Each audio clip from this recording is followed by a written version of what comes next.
final lap in Olympic history. Unbroken is the true story of Louis Zamperini, an American-Italian middle-distance runner who competed in the 1936 Olympics in Berlin. Inbound, 3 o'clock. When America enters World War II, he is sent to attack Japan, but his plane comes to grief. Lost at sea for weeks, along with 2 other crewmen, he survived in a raft for 47 days. He was then taken captive by the Japanese and subjected to unbearable and repeated beatings from a pretty but sadistic Japanese guard. Miraculously, liberation comes just in time, and he is spared to run again. Are you really going to give up acting? Have you given up acting? No, I haven't given up. It's become quite a story, but it's quite a simple thing of just I've loved directing. I didn't know until a few years ago that I could direct, that I loved it so much that it would become a passion of mine, and I feel more at home behind the camera and with the crew, and I like shining a light on other actors. It's interesting that your first directing in film was informed by your experience in Bosnia to a large extent. Yes. With my work with UNHCR, I've always tried to understand conflicts and understand certain conflicts I really could never get my head around, and the war in Yugoslavia was one of them.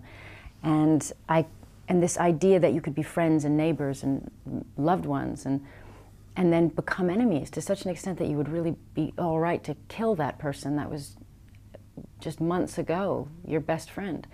And I thought, as an exercise of understanding human behavior, since I work in this field, that this would be something good to write about so I can answer this question for myself and try to figure out what it is that leads us to these points. So by default, I became a director.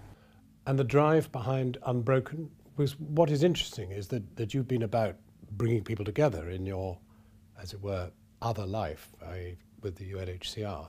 But this is a film which, in part, revives ghastly memories of terrible atrocity, terrible suffering. The film is almost unbearable. This was a brutal time in history, and we would be true to that. And at the same time, we didn't intentionally. There is not a lot of blood. There is a lot that goes into silhouette shadows. There's a lot off camera, beating, particularly by, and there's a lot of that amazing Japanese actor. Absolutely, no, there is. I mean, but I think if it was analyzed, you'd see we actually tried to walk that line very carefully. But yes, it was a brutal time, and it would be wrong to soften it too much. So it was a very fine line to walk. A wonderful athlete, and a man who was in the Olympics, yes, goes through this terrible turmoil, comes out again the other side. Yes, but it's not about separation and division. To your point, this man's life, this man's message, is about forgiveness and unity. And the end of the film, there is a reason why this film ends with him running with the torch in Japan, smiling and waving with Japanese children who are smiling and waving back. That is the essence of the meaning of the film. And so it revisits dark times, but it also brings us into now and where we are now and how we've grown together, because including the bombing of Tokyo, which we show in the film, there is no absolutely clean war where not everybody, people from all sides suffer, but absolutely, was there brutality in these camps? Yes. And that was his experience, and it was very important to show it properly. I just wondered whether you felt you got the balance between the agony of the suffering and the achievement of the man.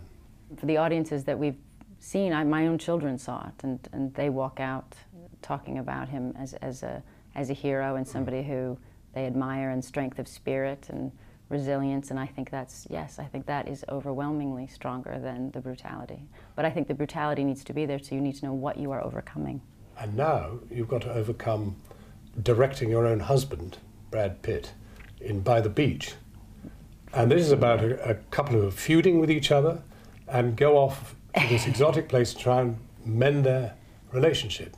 I mean, it sounds pretty uncomfortable for a wife to have to direct a husband in such a movie.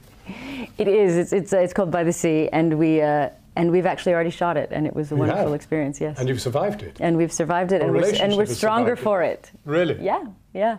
It was. It was very tough material. So I think for any actors, it was heavy, dramatic, emotional work.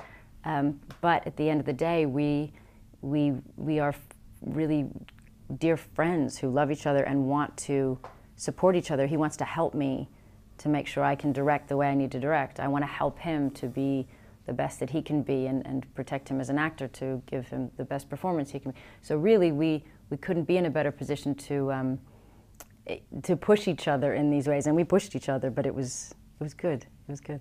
People say you may come and live here, or you may be looking for a house here.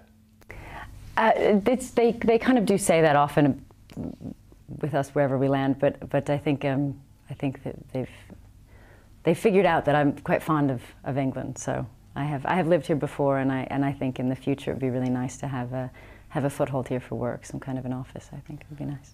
I mean, it's interesting because you know, expensive houses are going to get more expensive because they're going to put a mansion tax on it, but that wouldn't put you off, I guess.